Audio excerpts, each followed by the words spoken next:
And welcome to our session, How Can Leaders Thrive in a World of Relentless Pressure? My guests today are Faisal Alkhani, the head of Treasury at PIF, and we will be joined later by Marlène Ngoyi, Mvidia, the CEO of FEDA. But we will start until she's able Sure. to join us. We will focus our session on three pillars: geoeconomics, technology, human capital. We'll talk about volatility as the new baseline, decision intelligence under stress, and leadership in perpetual disruption. So these are our angles. This is what we will talk about. I will start with you. Recent data shows nearly half of global CEOs now cite financial volatility as a top concern, a sharp increase in just one quarter. At the same time, more than three-quarters of firms are cutting costs and centralizing spending decisions. What does this concentration of control mean for corporate resilience? And how should finance leaders think about structuring liquidity and capital to avoid being caught flat-footed? Thank you, Maya, and good afternoon, everyone. So first of all, make sure you are in control of the money, number one, as Treasury. Okay. I think, in three pillars. I would say planning, data, and governance. I'll start with planning. Planning has evolved so much over the years, financial planning specifically, where all the tools that came out, everything we've seen in the past decade actually accelerated in terms of tools, how to help leaders and financial leaders to plan properly. The key one is to be prepared and be proactive about your planning. So don't wait until you need something before you have to, and then you act on it. How can you be proactive? So you can start thinking about different, for example, in Treasury, we have different liquidity tools that we use. So we have long-term debt programs. Okay. We have short-term, so we have a revolver facility, which is more a contingency facility. And we just established recently a commercial paper program. This will help us bridge a lot of the long-term commitments with short-term inflows, outflows, so you can use these tools and be prepared whenever you need the actual cash today and you have a dividend distribution coming in later on. You can always use that tools to bridge it. So there's a lot of, and the banks and the debt markets have become very mature and very sophisticated, and try and come up with great ideas on how to help corporates, large corporates such as PIF. So when PIF is huge compared to other corporations. When you talk to other corporate leaders and you speak to them from that sense, when it comes to volatility, if they do not have the capability or the ability to have those different tools, what should they think of? How should they plan? Good question. So I think we all want an oracle to tell us what's going to happen next, right? Of course. That's we want our crystal ball that will tell us ball. what the future hides. That's not yet there, at Okay. least, as far as Hopefully we know. with AI it will happen. Will happen. We can sit at home and relax. I think the key thing is data, right? So what can tell you the future has always been historical performance, historical data, what we have. At PIF, we invest in different sectors, different asset classes. We're a global powerhouse and a catalyst of the local economy, which means we invest in urban development and we invest in EA sports, right? Okay. Which each one of them has a different categorization of capital requirement. Using the data that we had over the past decade, how we built the companies, how to start up Neom versus Red Sea, what worked, what didn't work, how's the timing of the payments, so contractors versus actual acquisitions, partnering up with private sector, how does it work? The only thing that can help you get there is actually historical performance and try to build on it. So you try and you see what works and what doesn't work, and learn then as you continue with what works best. That's one, and you learn from your mistakes. So everything you do, you'll have positive, negative. You try to adapt as you go. And when you start a new investment, a new development, you already have a history of different, especially for PIF, because we invest in different sectors as well. So and you changed. You had a different strategy. You changed your strategy over the past 5-10 years when it comes to investment. Correct. So the strategy of 21-25 was focused on local economy and how to be the catalyst of local economy. We're working on the new strategy, 26-2030, which should be announced hopefully before year end, as per the publications. But I think the key is using that data helped us a lot in managing, at least for Treasury, liquidity. Liquidity management has always been core for PIF. Without it, Because you can imagine, having Neom asking for capital versus SoftBank Vision Fund, for example, when we invested. So that was a GP-LP agreement where we are committed, we need to deliver on the commitment. While with Neom, it's more based on contract progress on the development. Okay. But because we have the data, we know when you start contracting. So if you want to do your house, you pay upfront of 10%, and then you start, your payments will go out. So using all this data actually is a key element in planning. So you think of your return on investment on the long term, whether it is in human capital or in actual capital. Absolutely. And governance, the third part that I want to talk about, gives us this. So we build our strategy, our KPIs, our goals are set with an agile approach. So we always can be dynamic and adapt as we go, because we're a long-term investor as PIF. Having the agility to be a dynamic move from different investment pool to another, different sector to another, where the opportunities are. So it's setting the goals, make sure your return on equities are set and agreed by your shareholder, regardless of PIF or not, where are we going and where are we focusing. So the business news anchor in me wants to ask you, what are your best investments? But this is not the session for it. Or where are your best return on investments? But I mean, you are investing in the people, yeah. You said so we're going to move on to talk about technology a little bit. Despite heavy investment in digital transformation, organizations still struggle to see broad-based productivity returns. From your perspective in treasury and financial planning, is the real challenge the technology itself, or the way leadership teams are using data, forecasting, and AI to guide decisions in volatile markets? Okay, at PIF, we're very eminent about data-driven decision making. Okay.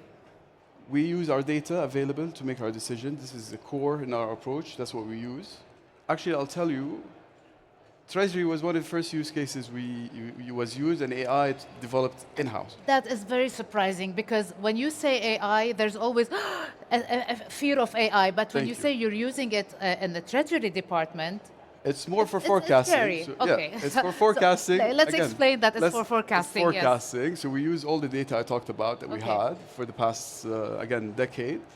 And we build the behavior. So instead of my team trying to do it on an Excel model and try to see where does the development hit, when do you get the peak of your capital calls, how does the private equity funds work in terms of distribution and capital, we spent a lot of time doing this at the beginning when we started. But with AI, it made it a lot quicker. So my team can actually make a faster decisions on different scenarios. Hello. So hello, Marlène is here. Marlène is the CEO of FEDA. Marlène Ngoyi Mvidia. Nice to meet you. Thank you. So we'll give Faisal a break and we'll start with you. Have you taken your breath? Yes, my apologies for being late. I landed today, coming from Thank you for making Cairo. the session. We really appreciate that you made it. So we're going to give you your time. But if you need a breath, let me know. No, that's okay. Okay, let's start with you. We were talking, Faisal and I were talking about volatility in the market and how it is making it harder to make decisions. Looking at your operation in emerging markets where volatility is not new, it's an everyday reality. What do you believe global leaders can learn from regions that have learned to grow amid constant uncertainty? Absolutely. So first of all, so that everybody understands the answer, I'm the CEO of FEDA, which is $1 billion plus investment fund based in Africa. We're actually the investment arm of Afreximbank, which is one of the largest multilateral institution in Africa. So as you said, for us, volatility is our everyday life. We're used to political shocks. We're used to currency fluctuation. We're used to liquidity crunch. So, in that sense, if you want to operate in Africa, you have to have the right systems, the right people, the right processes to be able to navigate that. So in that sense, what's happening around the world today for us is nothing new. That's in our DNA to be able to address that. We actually, when you're good at it, you're actually able to even create opportunities out of it. And that's certainly nice. What we try to do at FEDA. So since you mentioned that, looking at opportunities, there's a lot at Africa that no one is looking, is being overlooked. How can you bring Africa to the table today with all the opportunities there, especially when we speak about uncertainty and volatility? No, absolutely. I think that you hear the Africa is the last frontier. There's opportunities. What I urge my team to do is to say, let's show it to them with returns. So first of all, when you look at FEDA, we started investing in 2021. When we look at our year-to-date returns, they're just fantastic. And our investments really span across many different sectors, because if you're betting on the right people, the right teams, you have opportunities almost everywhere. So if you look at our portfolio, we have invested in industrial parks that are doing fantastic. So they're transforming commodities, adding value into from Africa in order to create value-add export. What that does is that our revenue is actually in hard currency, so we're protected from currency fluctuation. We are present across different countries, so that means that we have a natural edge in terms of diversification. And I'm very happy to announce that Vision Invest, which is a prominent fund here in Saudi, has just invested alongside us $300 million. We'll have our signing ceremony tomorrow. Infrastructure. They're interested in that, and then we're going to be linking the output to the Middle East market and do a lot of interesting things. I've invested into energy. Energy is going to continue to be essential. It always was, because we are lacking energy in Africa. But with AI and everything else, energy is a very strong bet. We're investing into food producers. We have a poultry business in Mauritania doing fantastic, double EBITDA in 2 years. And I could go on and on and on. We have just closed a deal in critical minerals. Again, the idea is to add value, well diversified. We have gold, we have bauxite, aluminum. We know that the global supply from China in aluminum will decrease over time, so there's a good play here for us. So all of these things, I could go on and on and on. A lot of opportunities there. Let's talk about technology also. I'm gonna let you take more of a break, Faisal. We will make use of having Marlène with us and ask you about technology. With all the changes that are happening, technology, and everyone talking about AI on daily basis, how do you integrate technology without losing the human intuition and the guides that purpose-driven decisions, the human intuition that guides it? Yes, no, I think that we're still, at least in Africa, in the market that I know, at a level where AI is very useful. Obviously, it allows you to have data.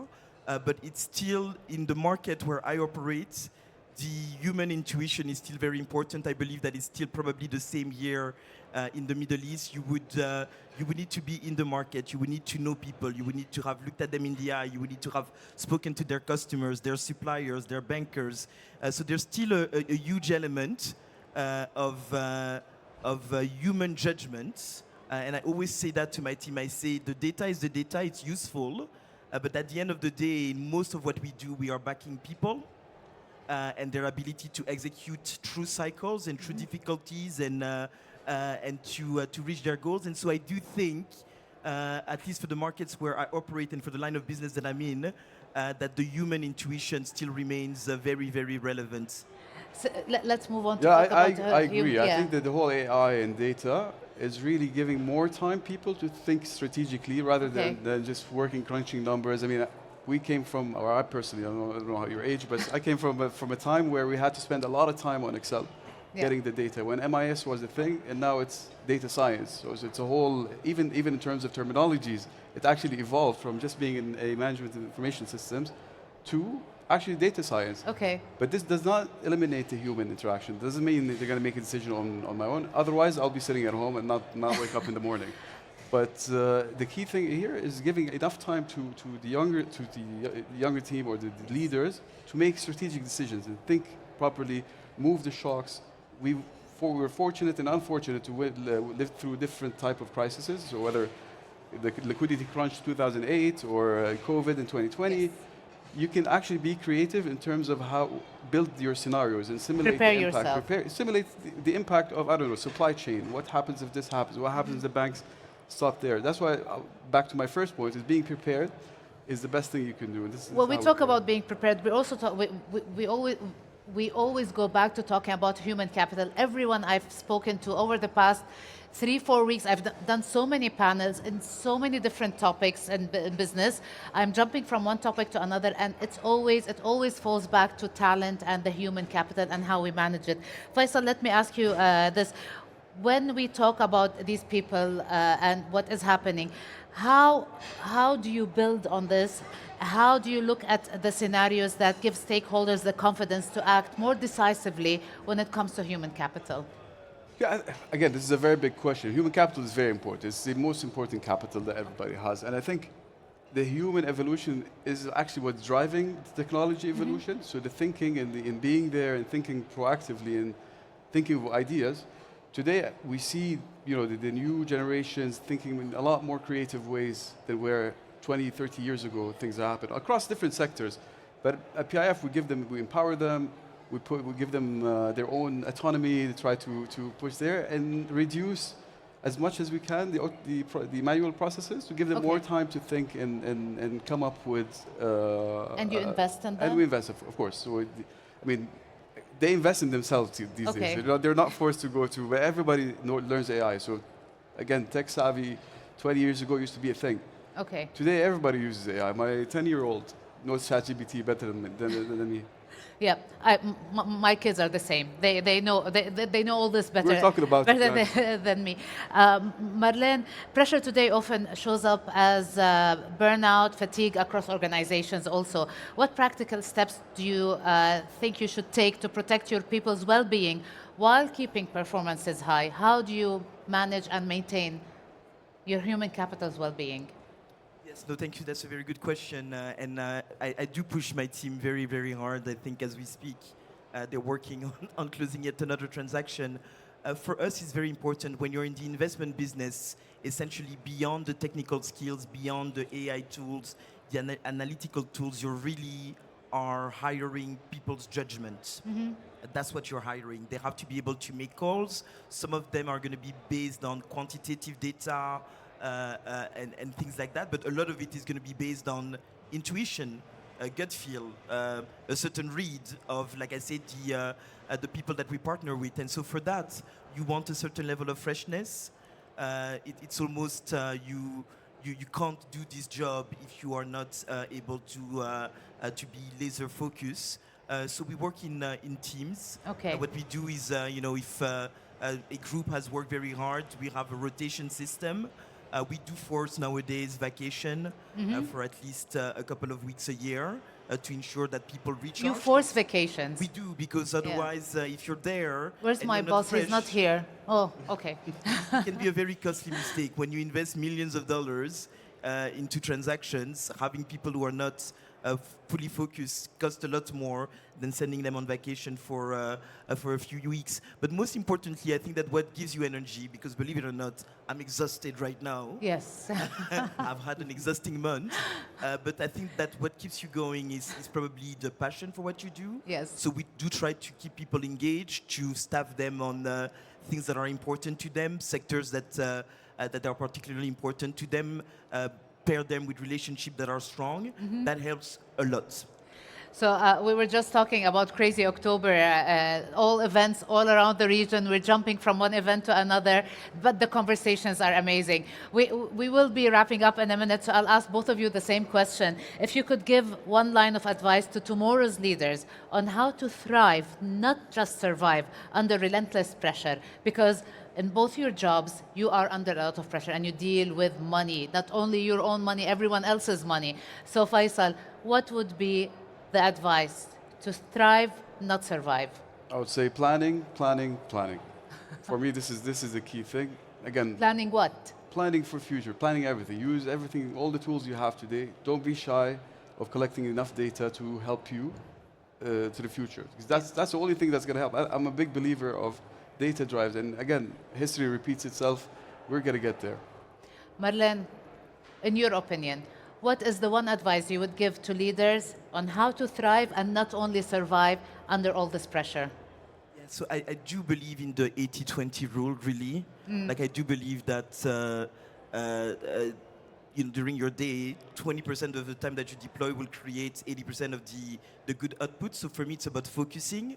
You almost have to be savage about prioritizing what is important for you to achieve your short-term, medium-term, and long-term goals. And we are constantly being tempted to be distracted because people are trying to push their agenda onto you. And I think that being laser focused helps a lot, because then you realize that your days are a lot shorter and you have a lot more positive outcome. Thank you so much, Marlène. Thank you so much, Faisal, for welcome, being with Maya. us today. We've had an interesting conversation. We're sorry we had to get you running around and we started the session a bit early, but thank you very much for being very interesting conversation. Of course, I have a lot more questions, but the time is of essence, so I'll have to thank you all for being with us today, and thank you for having this conversation with me. We will need to clear up right after the session because there's a special address happening in a bit. So thank you all for being with us today. Thanks a lot. Thank you, everyone. Thank you.